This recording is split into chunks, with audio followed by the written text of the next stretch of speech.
मैं हूं डॉक्टर बबीता और आज की इस वीडियो में हम बात करेंगे कि ओसीटी पे रेटिना की अलग अलग लेयर्स को कैसे पहचाना जाता है। हमेशा की तरह वीडियो शुरू करने से पहले मैं ये कहना चाहती हूँ कि अगर आप ये टॉपिक इंग्लिश में देखना चाहते हैं तो मेरे इंग्लिश चैनल का लिंक आपको डिस्क्रिप्शन बॉक्स में मिल जाएगा। तो चलिए वीडियो शुरू करते हैं। ये काफ़ी ऑब्वियस सी बात है कि अगर आप ओसीटी समझना चाहते हैं तो आपको रेटिना की एनाटमी और रेटिना की लेयर्स की बेसिक नॉलेज होनी चाहिए। तो सबसे पहले हम रेटिना के लेयर्स को जल्दी से रिवाइज कर लेते हैं। ये है कोरोइड, और अगर हम आउटर रेटिना से इनर रेटिना की तरफ चलें तो रेटिना की 10 लेयर्स होती हैं। Retinal pigment epithelium, layer of photoreceptors, external limiting membrane, outer nuclear layer, outer plexiform layer, inner nuclear layer, inner plexiform layer, ganglion cell layer, फिर आती है नर्व फाइबर लेयर, और रेटिना की 10वीं यानी कि इनर मोस्ट लेयर होती है internal limiting membrane. Internal limiting membrane के आगे की जो स्पेस होती है उसे विट्रस कैविटी कहा जाता है, जिसमें विट्रस ह्यूमर होता है। अब देखते हैं कि मैकुला का ओसीटी स्कैन कैसा दिखता है। ये स्कैन मैकुला के थ्रू लिया गया है क्योंकि ये जो डिप्रेशन आप देख रहे हैं ये फोविया है, और फोविया मैकुला के सेंटर पार्ट को कहते हैं। अगर स्कैन मैकुला से नहीं लिया गया है तो आपको ओसीटी स्कैन पे फोवियल डिप्रेशन नहीं दिखेगा। इस स्कैन में आप देख सकते हैं कि कुछ लेयर्स ब्राइट हैं और कुछ लेयर्स का कलर थोड़ा डल है। ब्राइट लेयर्स को हाइपर रिफ्लेक्टिव लेयर्स कहते हैं और डल लेयर्स को हाइपो रिफ्लेक्टिव लेयर्स कहते हैं। ओसीटी पे रेटिना की लेयर्स को आइडेंटिफाई करने के लिए आपको एक बात हमेशा याद रखनी है कि ओसीटी स्कैन पे न्यूक्लियर लेयर्स हाइपो रिफ्लेक्टिव दिखती हैं। रेटिना की 3 न्यूक्लियर लेयर्स होती हैं, outer nuclear layer, inner nuclear layer और गैंग्लियन सेल लेयर। तो ये 3 hypo reflective layers nuclear layers से कोरिस्पॉन्ड करती हैं। आउटसाइड टू इनसाइड चलें तो सबसे पहली हाइपो रिफ्लेक्टिव लेयर होती है आउटर न्यूक्लियर लेयर। उसके बाद जो hypo reflective layer OCT scan पे दिखती है वो होती है इनर न्यूक्लियर लेयर, और ये जो तीसरी हाइपो रिफ्लेक्टिव लेयर है ये है गैंग्लियन सेल लेयर। चलिए अब हाइपर रिफ्लेक्टिव लेयर्स को भी मार्क कर लेते हैं। ये है कोरोइड, और कोरोइड के एडजेसेंट जो हाइपर रिफ्लेक्टिव लेयर है, मतलब कि रेटिना की आउटर मोस्ट लेयर, उसे कहते हैं RPE-CC कॉम्प्लेक्स। RPE-CC कॉम्प्लेक्स बनता है RPE से, कोरियोकैपिलारिस से और ब्रक्स मेम्ब्रेन से। उसके बाद आती है फोटोरिसेप्टर लेयर, मेनली फोटोरिसेप्टर्स के इनर सेगमेंट आउटर सेगमेंट का जंक्शन। अगर आप इस एरिया को क्लोजली देखेंगे तो यहाँ पे आपको काफ़ी बैंड्स या जोन्स दिखेंगे। इन जोन्स के भी अलग अलग नाम हैं जिनके बारे में हम कुछ देर बाद बात करेंगे डिटेल में। अगली हाइपर रिफ्लेक्टिव लाइन है एक्सटर्नल लिमिटिंग मेम्ब्रेन। उसके बाद जैसे कि हमने पढ़ा था आती है outer nuclear layer. Outer nuclear layer के बाद आती है आउटर प्लेक्सिफॉर्म लेयर। तो ये हाइपर रिफ्लेक्टिव लेयर है outer plexiform layer. Next layer है हाइपो रिफ्लेक्टिव, तो ये है inner nuclear layer. Inner nuclear layer के बाद है अगली हाइपर रिफ्लेक्टिव लेयर यानी कि inner plexiform layer. Inner plexiform layer के बाद आती है रेटिना की थर्ड न्यूक्लियर लेयर जो कि हाइपो रिफ्लेक्टिव होती है, मतलब कि ganglion cell layer. Ganglion cell layer के बाद आती है नर्व फाइबर लेयर, जो जैसे कि आप देख सकते हैं कितनी ब्राइट है, हाइपर रिफ्लेक्टिव है।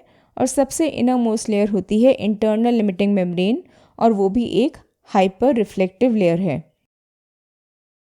इंटरनल लिमिटिंग मेम्ब्रेन के आगे जो ब्लैक स्पेस है वो है विट्रस। विट्रस ओसीटी स्कैन पे ब्लैक दिखता है क्योंकि विट्रस क्लियर फ्लूइड होता है, ऑप्टिकली ट्रांसपेरेंट होता है। विट्रस और रेटिना के जंक्शन को विट्रियो रेटिनल इंटरफेस कहते हैं। मैकुला के आगे ये जो स्पेस है इसे प्री मैकुलर बर्सा कहते हैं। विट्रस की पोस्टीरियर लेयर को पोस्टीरियर हाइलॉइड कहा जाता है, जो यूजुअली रेटिना से अटैच्ड होती है, इसलिए स्कैन पे दिखाई नहीं देती। लेकिन जिन केसेस में ये रेटिना से डिटैच हो जाती है तो ये एक हाइपर रिफ्लेक्टिव लेयर की तरह फ्लोट करती हुई दिखाई देती है। इस कंडीशन को पोस्टीरियर विट्रस डिटैचमेंट कहते हैं, और इन इमेजेस में ये जो हाइपर रिफ्लेक्टिव फ्लोटिंग लेयर आपको दिख रही है ये है पोस्टीरियर हाइलॉइड। अब आउटर रेटिना के इस पार्ट के बारे में बात करेंगे जिसमें RPE और फोटोरिसेप्टर्स होते हैं। ये समझने से पहले ये ज़रूरी है कि आप फोटोरिसेप्टर्स का एनाटॉमिकल स्ट्रक्चर भी समझें। ह्यूमन रेटिना में 2 तरह के फोटोरिसेप्टर्स होते हैं, रॉड्स और कोन्स। ये है रॉड और ये है कोन। हर फोटोरिसेप्टर का एक आउटर सेगमेंट होता है, एक इनर सेगमेंट होता है और एक सेल बॉडी होती है। सेल बॉडी में फोटोरिसेप्टर सेल का न्यूक्लियस होता है और ये फोटोरिसेप्टर्स के न्यूक्लियाई मिलके बनाते हैं रेटिना की आउटर न्यूक्लियर लेयर। तो फोटोरिसेप्टर्स रेटिना में ऐसे अरेंज्ड होते हैं और ये है आउटर न्यूक्लियर लेयर। फोटोरिसेप्टर्स के outer segments retinal pigment epithelial cells के कांटेक्ट में होते हैं। आरपीई सेल्स पे ये छोटे छोटे प्रोजेक्शंस होते हैं और फोटोरिसेप्टर्स के आउटर सेगमेंट्स इन्हीं प्रोजेक्शंस में प्लेस्ड होते हैं।